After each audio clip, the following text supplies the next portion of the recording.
श्रीमद् भागवतम दसम स्कंद अध्याय 41 कृष्ण तथा बलराम का मथुरा में प्रवेश। श्री सुखदेव गोस्वामी ने कहा, अभी अक्रूर स्तुति कर ही रहे थे कि भगवान कृष्ण ने अपना वह रूप जिसे उन्होंने जल के भीतर प्रकट किया था उसी तरह छिपा लिया जिस तरह कोई नट अपना खेल समाप्त कर देता है। जब अक्रूर ने उस दस्यु को अंतर्धान होते देखा तो वे जल के बाहर आ गए और उन्होंने जल्दी जल्दी से अपने विविध अनुष्ठान कर्म संपन्न किए। तत्पश्चात वे विस्मित होकर अपने रथ पर लौट आए। भगवान कृष्ण ने अक्रूर से पूछा, क्या आपने पृथ्वी पर या आकाश में या जल में कोई अद्भुत वस्तु देखी है? आपकी सूरत से हमें लगता है कि आपने देखी है। श्री अक्रूर ने कहा, पृथ्वी, आकाश या जल में जो भी अद्भुत वस्तुएं हैं वे सभी आप में विद्यमान हैं। चूँकि आप हर वस्तु से ओतप्रोत हैं, अतः जब मैं आपका दर्शन कर रहा हूँ तो फिर वह कौन सी वस्तु है जिसे मैंने नहीं देखा है? अब जबकि हे परम सत्य, मैं आपको देख रहा हूँ जिनमें पृथ्वी, आकाश तथा जल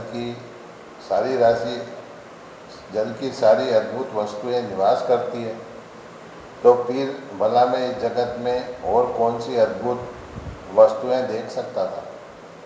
इन शब्दों के साथ गांधीनी पुत्र अक्रूर ने रथ आगे हाँकना शुरू किया।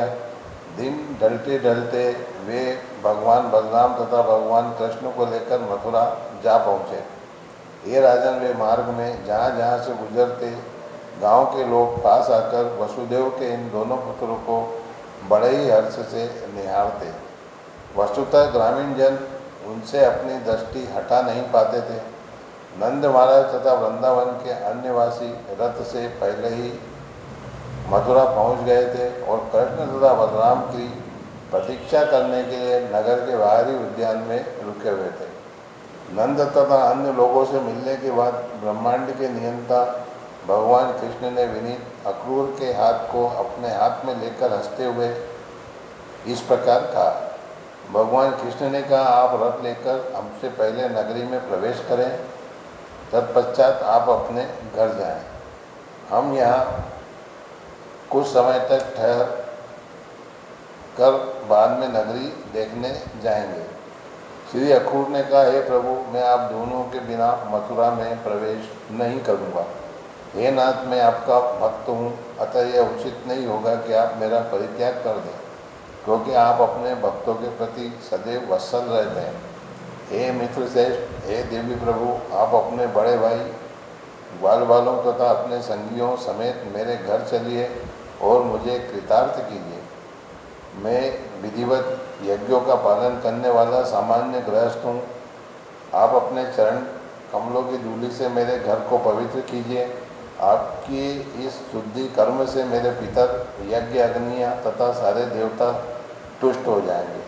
आपके चरणों को पखार कर यशस्वी बलि महाराज ने यश, अनुपम शक्ति और शुद्ध भक्तों की तरह अंतिम गति प्राप्त की। इसी कर्म से दिव्य होकर गंगा नदी के जल ने तीनों लोकों को पवित्र बना दिया है। शिवजी ने उसी जल को अपने शीश पर धारण किया और उसी जल की कृपा से राजा सगर के पुत्र स्वर्ग गए।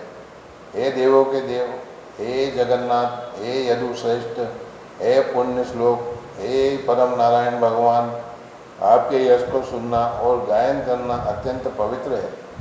मैं आपको नमस्कार करता हूँ। हे परम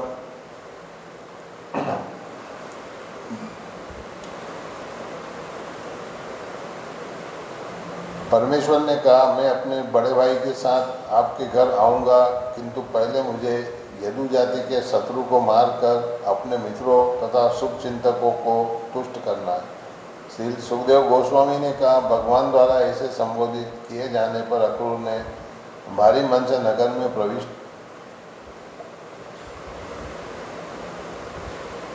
हुए। उन्होंने राजा कंस को अपने ध्येय की सफलता से सूचित किया और तब वे अपने घर चले गए।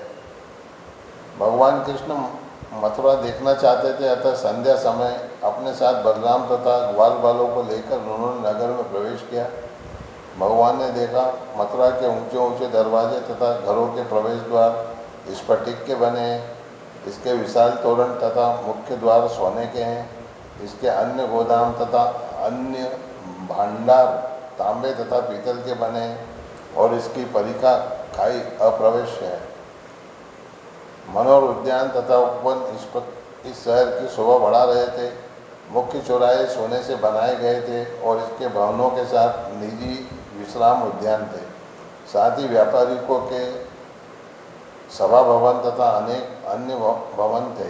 मथुरा उन मोर तथा पालतू कबूतरों की बोलियों से गूंज रहा था जो जालीदार खिड़कियों के छेदों पर, रत्न जटित फर्शों पर, खंभेदार छज्जों और घरों के सामने बैठे थे। ये छज्जे वैदुर्य मणियों, हीरों, स्फटिकों, नीलमों, मूंगों, मोतियों तथा हरित मणियों से सजाए गए थे। समस्त राजमार्गों तथा व्यापारिक गलियों में जल का छिड़काव हुआ था। इसी तरह पार्श्व गलियों तथा चबूतरों को भी सींचा गया था। सर्वत्र फूल मालाएँ, नव अंकुरित जौ, लावा तथा अक्षत बिखेरे हुए थे। घरों के दरवाजों के प्रवेश मार्ग पर जल से भरे सुसज्जित घड़े शोभा दे रहे थे जिन्हें आम की पत्तियों से अलंकृत किया गया था और दही तथा चंदन लेप से पोता गया था। उनके चारों ओर फूल की पंखुड़ियाँ तथा फीते लपेटे हुए थे। इन घड़ों के पास झंडियाँ, दीप्तों की पंक्ति, फूलों के गुच्छे, केलों तथा सुपारी के वृक्षों के तने थे। मथुरा की स्त्रियाँ जल्दी जल्दी एकत्र हुई और जो ही वसुदेव के दोनों पुत्र अपने ग्वालवाल मित्रों से घिरे हुए राजमार्ग द्वारा नगर में प्रविष्ट हुए, वे उन्हें देखने निकल आई। ये राजन, कुछ स्त्रियां उन्हें देखने की उत्सुकता से अपने घरों की छतों पर चढ़ गई। कुछ स्त्रियों ने अपने वस्त्र तथा गहने उल्टे पहन लिए, कुछ अपना एक कुंडल या पायल पहनना भूल गई और अन्यों ने केवल एक आँख में अंजन लगाया, दूसरी में लगा ही न पाई। जो भोजन कर रही थी उन्होंने भोजन करना छोड़ दिया। अन्य स्त्रियां अदनाई या उपटन पूरी तरह लगाए बिना ही चली आई। जो स्त्रियां सो रही थी वो शोर सुनकर तुरंत उठ गई और माताओं ने दूध पीते बच्चों को अपनी गोद से उतार दिया। अपनी साहसिक लीलाओं का स्मरण करके मुस्कुराते हुए कमल नेत्रों वाले भगवान ने अपनी चितवनों से उनके मनों को मोह लिया। वे शाही हाथी की तरह मतवाली चाल से अपने दिव्य शरीर से उन स्त्रियों के नेत्रों के लिए उत्सव उत्पन्न करते हुए चल रहे थे। उनका यह शरीर दिव्य देवी लक्ष्मी के लिए आनंद का स्रोत है। मथुरा की स्त्रियों ने कृष्ण के विषय में बारंबार सुन रखा था, अतः उनका दर्शन पाते ही उनके हृदय द्रवित हो उठे। वे अपने को सम्मानित अनुभव कर रही थी कि कृष्ण ने उन पर अपनी चितवन तथा हंसी रूप अमृत का छिड़काव किया है। अपने नेत्रों के द्वारा उन्हें अपने हृदयों में ग्रहण करके उन सबों ने समस्त आनंद की मूर्ति का आलिंगन किया और हे अरिंदम, जो ही उन्हें रोमांच आया वे उनकी अनुपस्थिति से उत्पन्न असीम कष्ट को भूल गए। स्नेह से प्रफुल्लित कमल सदस्य मुखों वाली स्त्रियों ने जो अपने महलों की छतों पर चढ़ी हुई थी, भगवान बलराम तथा भगवान कृष्ण पर फूलों की वर्षा की। रास्ते के किनारे खड़े ब्राह्मणों ने दही, अक्षत, जौ, जल भरे कलशों, फूल मालाओं, सुगंधित द्रव्यों तथा चंदन के लेप तथा पूजा की अन्य वस्तुओं की भेंटों से दोनों भाइयों का सम्मान किया। मथुरा की स्त्रियां चिल्ला पड़ी, आहा! समस्त मानव जाति को अत्यंत आनंद प्रदान करने वाले कृष्ण तथा बलराम को निरंतर देखते रहने के लिए गोपियों ने कौन सी कठिन तपस्याएं की होगी। कपड़ा रंगने वाले एक धोबी को अपनी ओर आते देखकर कृष्ण ने उससे उत्तमोत्तम धुले वस्त्र मांगे। भगवान कृष्ण ने कहा, कृपया हम दोनों को उपयुक्त वस्त्र दे दीजिए क्योंकि हम इनके योग्य हैं। यदि आप यह दान देंगे तो इसमें संदेह नहीं कि आपको सबसे बड़ा लाभ होगा। सभी प्रकार से परिपूर्ण भगवान द्वारा इस प्रकार कहे जाने पर राजा का वह घमंडी नौकर क्रुद्ध हो उठा और अपमान भरे वचनों में बोला। धोबी ने कहा, अरे उदंड बालकों, तुम पर्वतों तथा जंगलों में घूमने के आदी हो, फिर भी तुम इस तरह के वस्त्रों को पहनने का साहस कर लो। तुम जिन्हें मांग रहे हो वे राजा की संपत्ति हैं।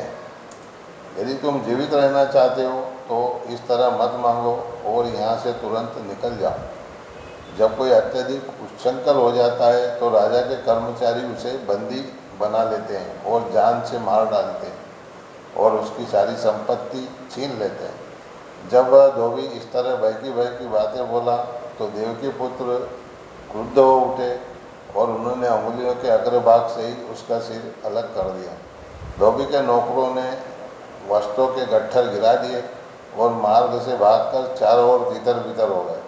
तब भगवान कृष्ण ने उन वस्त्रों को ले लिया।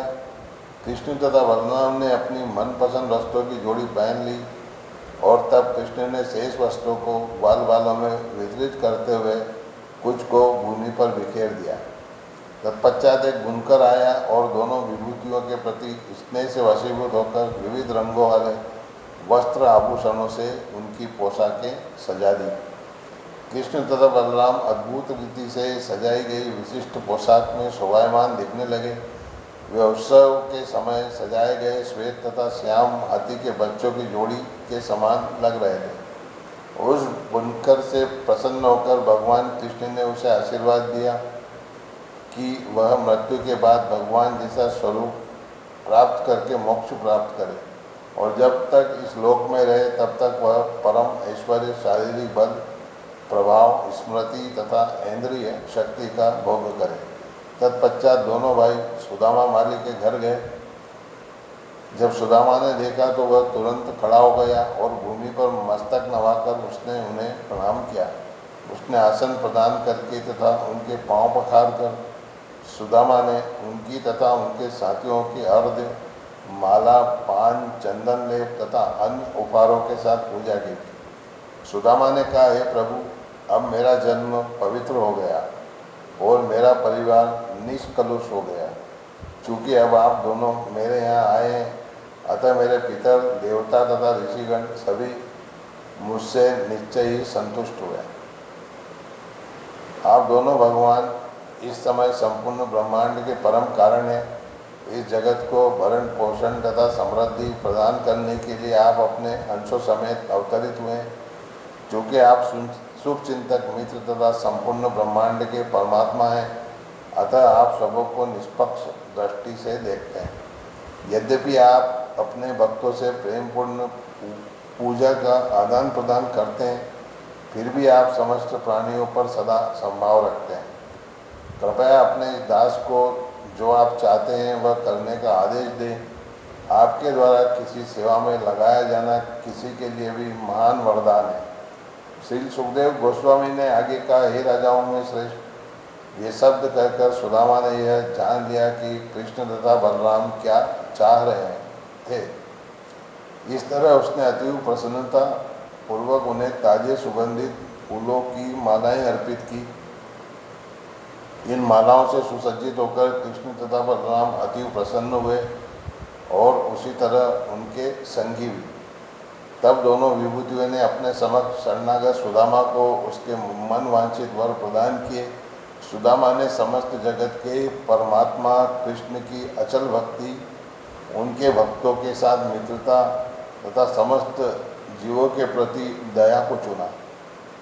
भगवान कृष्ण ने सुदामा को न केवल ये वर दिए अपितु उन्होंने उसे बल, दीर्घायु, यश, कांति तथा उसके परिवार की सतत बढ़ती हुई समृद्धि भी प्रदान की। तत्पश्चात कृष्ण तथा उनके बड़े भाई ने उससे विदा ली। इस प्रकार श्रीमद् भागवतम दशम स्कंद अध्याय 41 कृष्ण तथा बलराम का मथुरा में प्रवेश नामक अध्याय के भक्ति वेदांत श्लोकार्थ पूर्ण हुए। हरे कृष्ण कृष्ण कृष्ण हरे हरे, हरे राम राम राम हरे हरे, हरे कृष्ण कृष्ण कृष्ण हरे हरे, हरे राम राम राम हरे हरे।